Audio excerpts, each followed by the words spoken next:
keen to get your view on a couple of points. One of them is the news that Ukraine's now reported to have attacked a bridge linking southern Ukraine to Crimea. Now, this is a matter of some strategic significance, isn't it? Do tell us more. So, did you assert that Ukraine attacked the bridge or Russia attacked the bridge?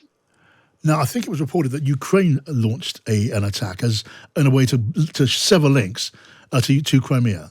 There's no doubt about it. I mean, there's two stories that are out there, of Yeah. course, about who did it, and that's kind of the way we expect things to go in this war for a while. Everybody's going to have their spin on what's going on.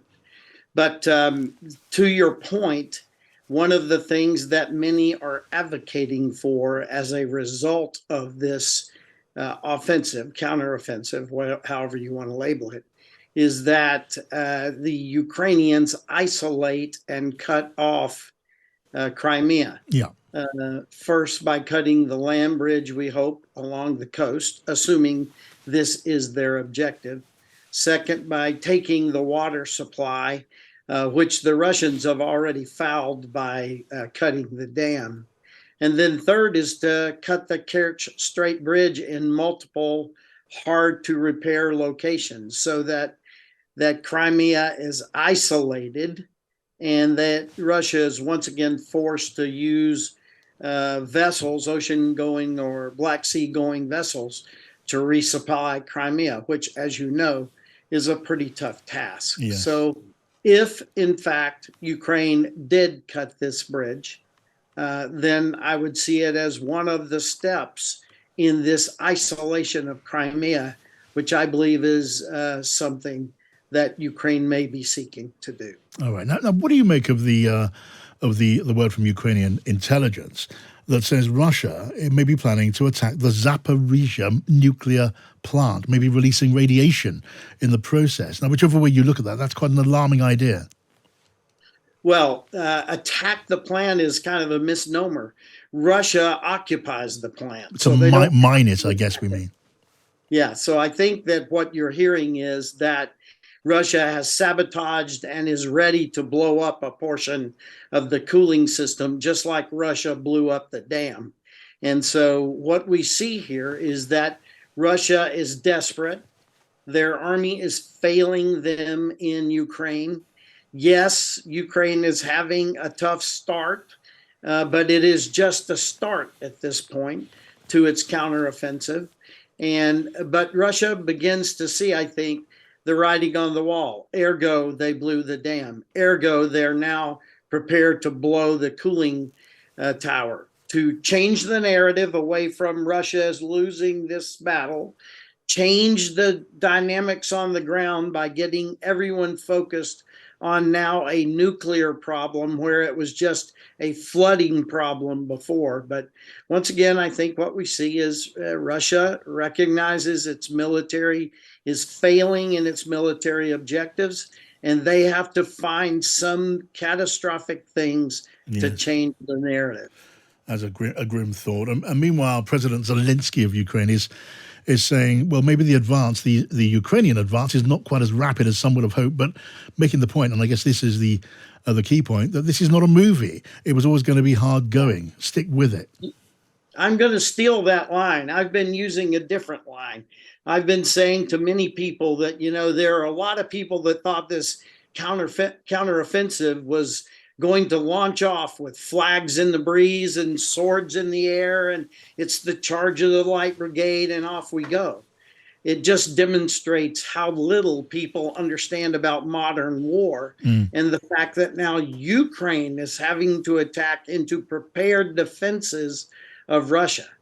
I think the things that we need to recognize is, according to many sources, the numbers vary a little, but according to many sources, Ukraine hasn't even committed a third of its force yet.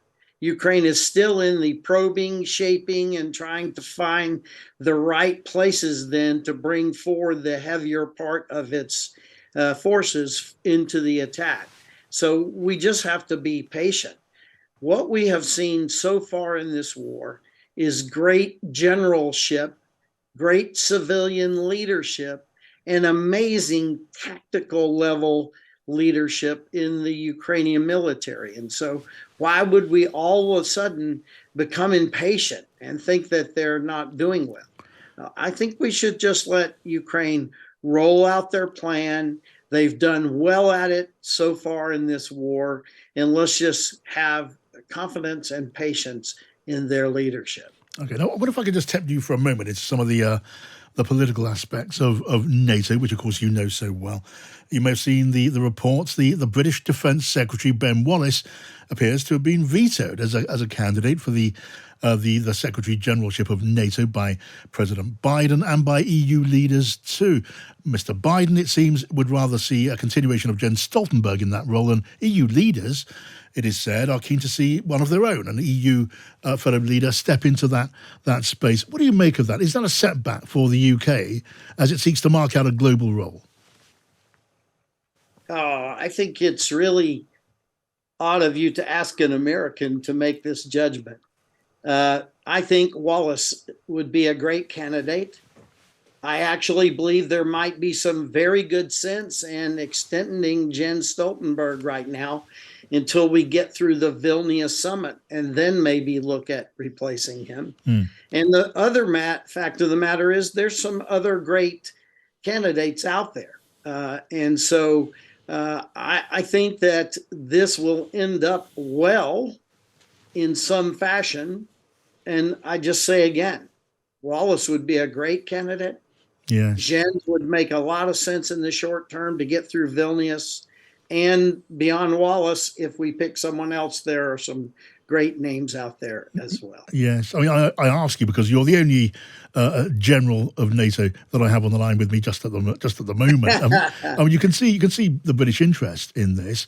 I mean, the UK is still a leading power in NATO. You would think with every right to claim the chair of NATO, and to be denied that because partly for whatever reason because of Brexit and so on, that would be seen as a snub and a setback, wouldn't it? I know it's not your normal field. You're a soldier, not a politician, but you see why. If we disqualify a candidate for those reasons, we have done wrong. Right. We should be looking for the best candidate for the job. And may I just say that the UK is showing a lot of leadership in this support for Ukraine. The UK has stepped out on a few issues that America is still stuck on. UK tanks are in the fight. UK is talking about fourth generation aircraft in training, and the US hasn't moved yet on that. We've said a lot of things about what we intend to do, but we haven't actually put pen to paper to start making things happen. So, UK is showing some leadership. And just finally, General, talk now of Ukraine's application or future application to become a NATO member should be accelerated without the full process being observed. Obviously not until the war is over, but then subsequently to get Ukraine into the fold quite quickly. Would you think that is a very good idea? I support it. I support it. I think that it's very clear that NATO will not bring Ukraine aboard as a sitting ally while the fight is still going on. I just don't expect that. But I do expect at Vilnius, we're going to see some moves that are concrete, which are steps to Ukraine becoming a NATO ally. And after the poor performance of the four signatories in the Budapest Agreement over releasing of the nuclear weapons, it's clear to me that we're going to have to have a much better set of agreements. On the way to membership, we're going to have a much better, more binding set of agreements on security guarantees. And I think that's what Vilnius should hammer out. Well, I'm John Pienaar, and if you found that interesting, we are here each day, Monday to Thursday, 5 o'clock till 7 o'clock on Drive, and from 7 till 8, Pienaar and Friends, where we discuss the big stories of the day each day on Times Radio.